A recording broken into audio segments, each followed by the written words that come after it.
So Julian, you just took part in our opening session here. Did anything surprise you in the discussions? Well, what did surprise me was the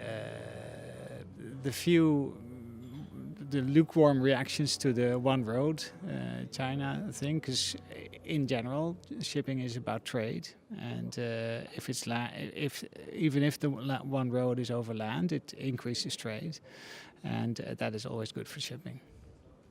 You also were quite emphatic when we asked you whether from a safety perspective ISM should become mandatory for all tugs. Well, I'm a lawyer by training, and I know that rules are the real weapons of mass destruction.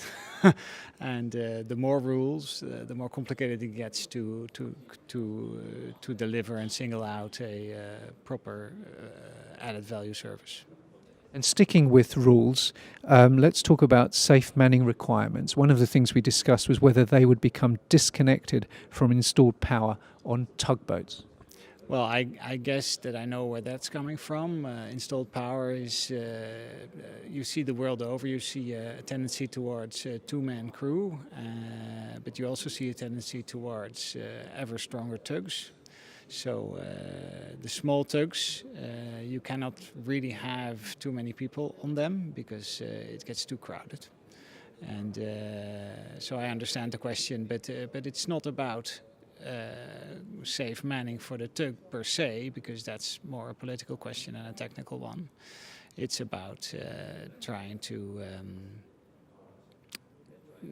like I said, I would like to get the crew eventually I would like to get the crew off the tugboat rather than with safe manning driving the tug.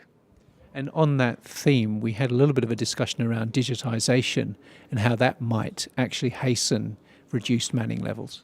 Yeah, so the discussion on smart tugs is of course ongoing. We are very deeply involved in that as well. It's a huge subject, and it's very hard to give a very short lowdown. But we are firm believers, as said, we are firm believers in human-in-the-loop systems. And coming very much back to your business, will we see a carousel tug in commercial operation this year? Yes. The first carousel rave tug is currently at the shipyard, and delivery is scheduled for November. And where will it be in operation? We are looking at our own area, but I would not be surprised if so it's northwestern Europe, but Rotterdam, the port of Rotterdam, has shown an interest to get a feel for it, and so has the port of Antwerp. And when will we see the first one in operation in these waters here in Asia? As soon as possible, but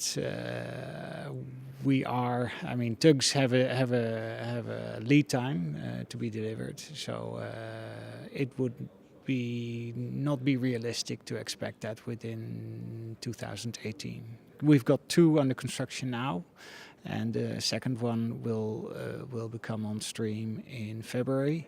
And those are going to be operated near us, but we are working towards getting interest from around the world.